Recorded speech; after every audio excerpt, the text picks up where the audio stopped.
The calendar reminder chimed quietly. Quarterly review with Edwin. 3:30 p.m. Still 2 hours left. Enough time to finish my lunch and get organized. I poked at my salad, already running through the talking points for my projects. Harper. I lifted my eyes to find Edwin looming beside my desk, his face unreadable. The office buzzed with the usual late-afternoon noise around us. The Diamante group just arrived. Conference room A. Now. My fork slipped from my hand and tapped the plastic container. Diamante? That meeting is set for tomorrow afternoon. Plans changed. He glanced at his watch. You've got 2 minutes to get downstairs, but the presentation isn't finished yet. The deck isn't 2 minutes, Harper. His smirk didn't reach his eyes. Don't keep them waiting. As he walked off, the truth slammed into me. This was intentional. The Diamante Group was our highest value potential client of the year, a $10 million account I'd been nurturing for months. Tomorrow's pitch was meant to be my big victory. My stomach knotted as I snatched up my phone. My laptop was mid-system update and useless. The printed packets were still at the shop for tomorrow. The prototype wasn't even assembled yet. Inside the elevator, I tried pulling up my files remotely, but the company's security settings blocked cloud access on mobile. Perfect. When the doors slid open, I spotted them through the glass of the conference room. 6 sharply dressed executives seated around the table, some checking their watches, others scrolling through their phones. At the head sat Vivian Diamante herself, who almost never attended first-round pitches. Edwin caught me in the hallway.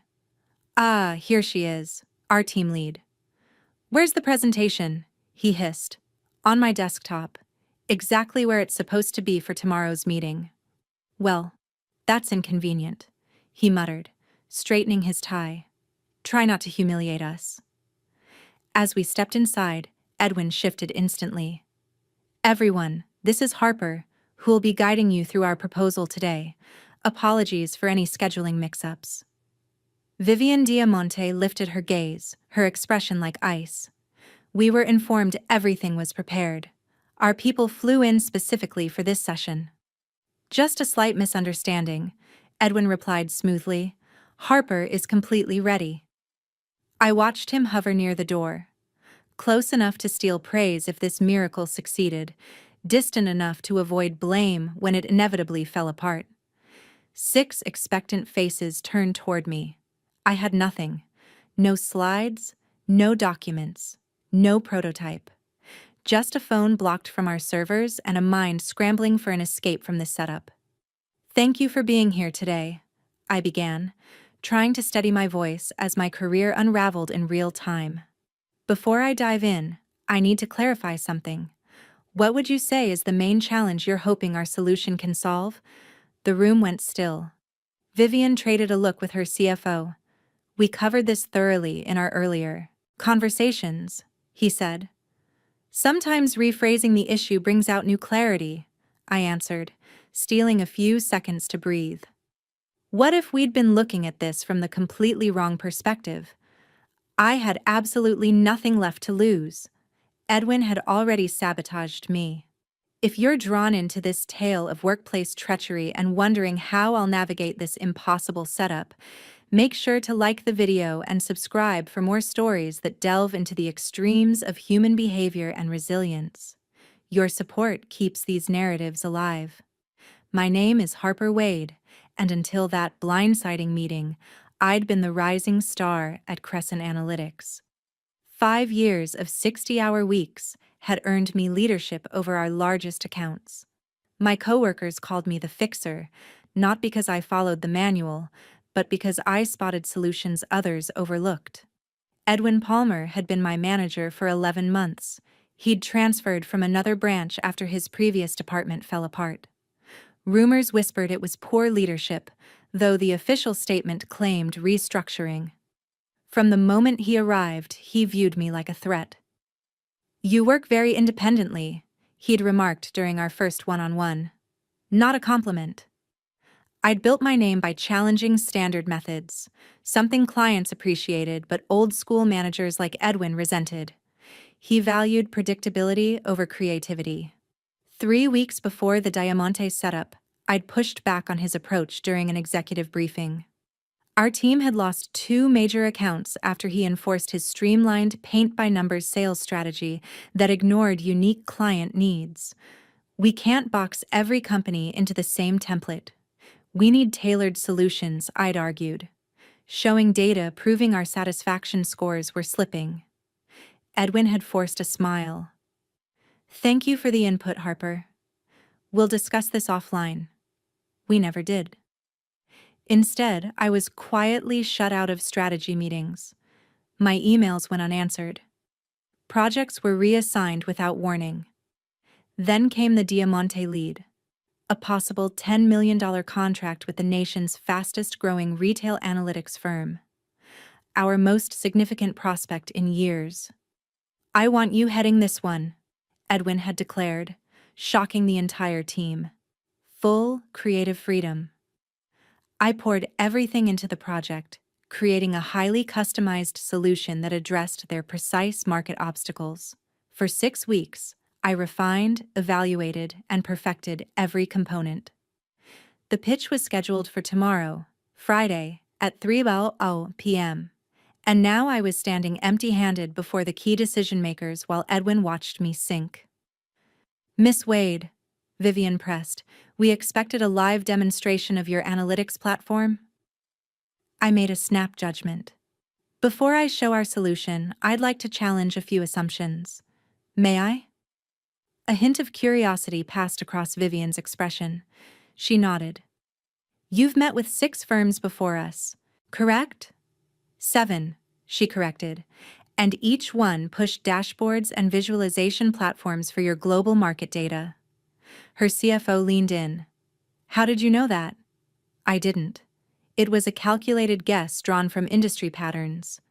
Because they're all addressing the wrong issue. Edwin stirred uneasily near the exit. This wasn't the apology and meeting reschedule he anticipated. Your company isn't struggling with visualization at all, I continued. You have skilled analysts. What you're missing is predictive modeling for emerging regions where consumer patterns don't align with traditional trends. Vivian's brows lifted a fraction. I'd hit the pressure point. For the next 15 minutes, I asked targeted questions that exposed blind spots in their existing strategy. With every exchange, their interest sharpened while Edwin grew visibly more unsettled. Perhaps we should reschedule, he cut in, since Harper isn't prepared with her materials. Actually, Vivian said, this conversation is more useful than another slide deck. Please continue. I scribbled a rough outline on the notepad in front of me, walking them through how our methodology would differ from competitors. I was rebuilding the entire presentation from memory, shaping it around their reactions on the fly. Then, 30 minutes in, Vivian rose from her seat. The room went still. This meeting has taken an unexpected direction, she said. Edwin stepped forward, poised to apologize for what he assumed was my collapse. We arrived expecting a standard presentation, Vivian continued. Instead, Miss Wade has surfaced issues we haven't even recognized internally. She faced me directly. We need to continue this conversation, but not with your company. Edwin froze in place. I'd like to meet with you privately, she added, passing me her card. Call my assistant to set up a time. As they exited, Edwin's expression shifted from confusion to raw fury. He had engineered my humiliation, yet somehow I'd turned it into something entirely different. The door clicked shut behind the Diamante team. What did you do? Edwin barked. My job, I said evenly. You've just cost us a $10 million client. Have I? I slid Vivian's card into my pocket. Or have you? His eyes narrowed to slits. This isn't finished, Harper. I had no idea how accurate he was, or how far he would go to make sure I never rose again, because what followed would change everything, and no one, least of all Edwin, would see it coming. The elevator ride back to our floor felt endless. Edwin stared straight ahead, jaw tight, radiating anger. The moment the doors opened, he seized my arm. My office? Now. Staff glanced up from their desks as he dragged me across the open workspace. Nobody met my gaze. They all knew what was coming. Edwin shut his door with deliberate calm. Explain. Yourself. I adapted to the situation you manufactured, I said, keeping my tone steady. Would you have preferred I tell them you intentionally sabotaged the meeting? Sabotaged? He scoffed. Plans shift in business. Flexibility is part of the job. Is that what happened? Plans shifted? He leaned against his desk. The meeting was moved up. I told you as soon as I found out. And yet the entire team was suddenly unavailable to support the pitch. Are you accusing me of something, Harper? The question lingered in the air. We both knew the truth, but speaking it aloud would cross a boundary I couldn't return from. No, I said at last. I'm clarifying the circumstances. Good. Because what I witnessed today was insubordination. You went completely off plan. There was no plan. You made sure of that. His face tightened. You've been cultivating your own relationship with the client instead of representing the company. That ends now. He opened his laptop. I'll handle all communication with the Diamante Group from here on. Vivian specifically asked to speak with me. Vivian will speak with our team, my team. He looked up sharply. Unless you intend to take the client with you, is that what you're plotting? The accusation stunned me. No, I've been loyal to this organization from the start. Then prove it. Forward me anything they send you, and copy me on every reply. That's a direct order, Harper. He returned his attention to the screen. That's all. I left his office knowing something fundamental had shifted. The rules had changed. Just not for anyone but me. Back at my desk, I spotted an email from Edwin sent while we were still talking. It was addressed to the entire department. Due to recent concerns, all client communication must now be reviewed and approved through proper channels. No individual team member should make commitments or suggestions to clients without management oversight. Additionally, all new business development will now require a team-based approach rather than individual leadership. These updates take effect immediately. Edwin Palmer, Senior Director. The message was unmistakable. He was clipping my wings. My phone buzzed with a text from Zoe in accounting. Lunch tomorrow. Need to talk. Important. Zoe and I had joined the company the same day 5 years ago. While I moved up the analyst path, she advanced through finance. We'd stayed close despite being in different divisions. I typed back noon. The place with the good soup. Perfect, she replied. As I packed up for the evening, another notification appeared. Vivian Diamante's assistant. Miss Wade, Miss Diamante would like to meet Tuesday at 9 a.m. at our downtown location. Please confirm your availability. Lindsay Chen, executive assistant to Vivian Diamante. I stared at the message, torn between opportunity and Edwin's explicit command. Before I could decide, another email arrived from him. Harper, I've been notified that several of your accounts require immediate restructuring. Please prepare transition documents for the following by Monday morning. He listed every major client I managed, 5 accounts I had built from the ground up, representing thousands of hours of work. He was stripping everything away. The decision became obvious. I forwarded Vivian's email to Edwin with a brief line, as required. Sharing client communication for your review. His reply came within seconds. I'll handle this. Do not respond. 20 minutes later, another message from Vivian's assistant popped up. Miss Wade, we haven't received confirmation for Tuesday's meeting. Please let us know if this time works. Lindsay Chen. Edwin was stonewalling them. I shut my laptop and headed home, fully aware tomorrow would bring new fights. The next day, Zoe was already waiting when I arrived at the cafe. One look at her face told me this wasn't a casual lunch. They're monitoring your emails, she said immediately. Edwin requested IT access yesterday afternoon. Can he do that? I asked. Technically, yes, if he claims cause. He cited business continuity issues. She leaned closer. There's more. Finance was told to prepare severance calculations. My soup lost all appeal. She nodded grimly. The request came in this morning. They're building a case. For what, Zoe? I haven't done anything wrong. That doesn't matter. Edwin has connections. His brother-in-law plays golf with the CEO. I pushed my bowl aside. So I'm supposed to just wait for the axe to drop? No, you're supposed to be careful. She slid a tiny flash drive across the table. Your performance reviews for the past 5 years, client testimonials, revenue reports showing your impact. Take them.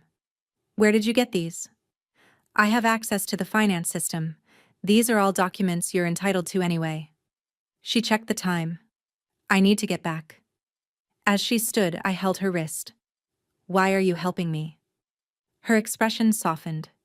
Remember when I almost quit after the Brandon situation? You were the only one who backed me. Some of us hadn't forgotten the Brandon ordeal. 2 years prior, our former sales director had sexually harassed Zoe at a company retreat. When she reported it, management hinted she'd misunderstood friendly behavior. I'd gone straight to HR with statements from other witnesses. Brandon was eventually removed, though Zoe endured months of veiled retaliation. Thank you, I whispered. Don't thank me yet. Just be smarter than they think you are. Back at the office, a calendar invite appeared. Performance review. Monday, 8 a.m. 3 days away. No agenda. That afternoon, I noticed Edwin in a closed-door meeting with Trent from legal. Through the glass, their expressions looked severe. When Trent caught me watching, he snapped the blind shut. A silent confirmation that they were accelerating their plan. I wouldn't survive until Monday. I had to move before they finished cornering me. That evening, I created a personal email and wrote to Lindsay Chen, asking her to forward my contact information to Vivian Diamante due to a potential conflict of interest. An hour later, my phone lit up with an unfamiliar number. Miss Wade, this is Vivian Diamante. Explain. I told her everything. The ambush, the block communication, the deliberate sabotage by Edwin, who was now monitoring my company email as he quietly built a case for my termination. She listened without interruption. Then, the model you described yesterday, was that your work? Yes. The cultural context predictive framework? Also mine. Another beat of silence. Meet me tomorrow, 7 a.m. Riverside Cafe. Come alone. I barely slept. By dawn, I was parked outside the rain-washed cafe, heart pounding. Inside, Vivian sat alone in a corner booth, poised and unreadable. Tell me why you believe Edwin wanted you to fail, she said as I slid into the seat.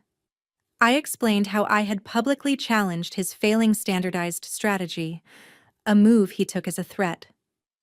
From someone who what? She pressed. From someone who reminds him of his previous failure, I said quietly. Her eyebrow lifted. Before transferring, he ran the Midwest division. They lost multiple major clients. The department collapsed. She nodded once. I know, she said. We were one of those clients. My breath caught. The room seemed to tilt.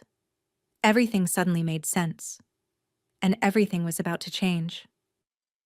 You worked with Edwin before? I asked, stunned.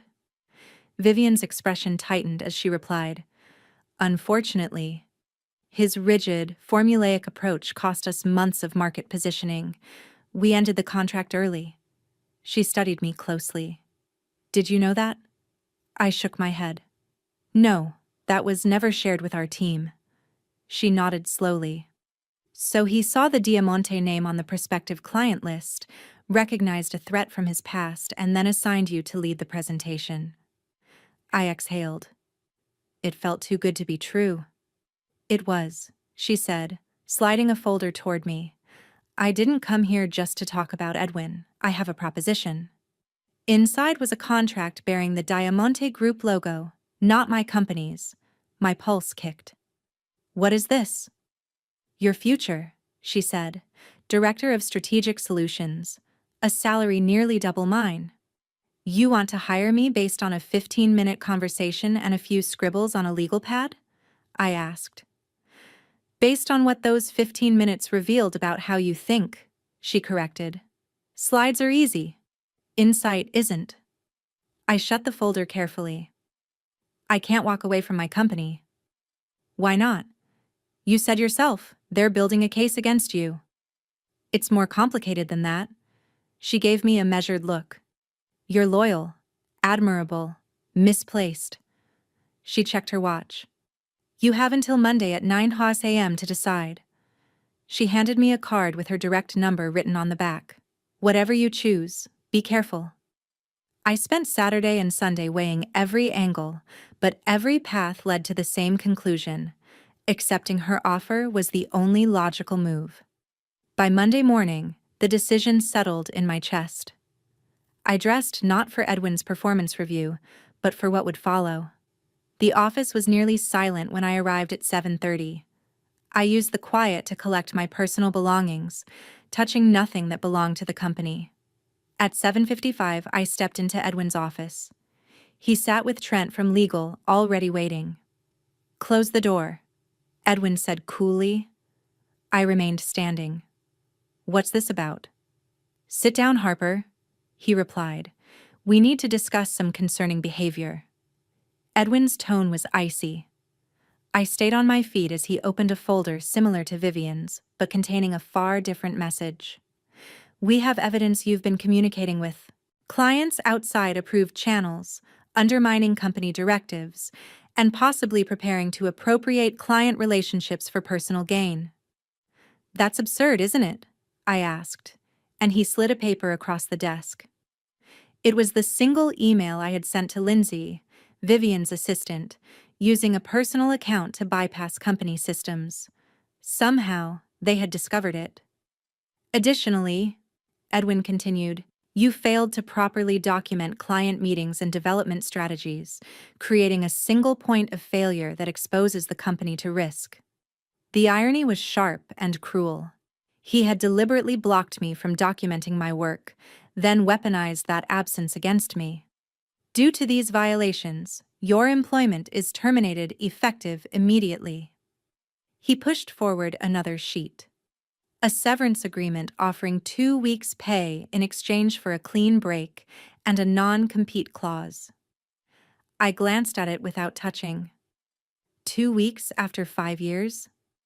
Generous, Trent interjected. We could pursue damages for the Diamante account. What damages? I asked. They haven't signed with anyone yet. We had a reasonable expectation. Stop. I held up my hand. I know exactly what this is.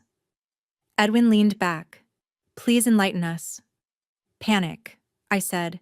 You recognized Vivian Diamante from your past failure and feared she would remember you. So you sabotaged the presentation to prevent that connection, then blamed me when it didn't work. I met his gaze steadily. A muscle twitched in his jaw. The problem is, I continued, she did remember.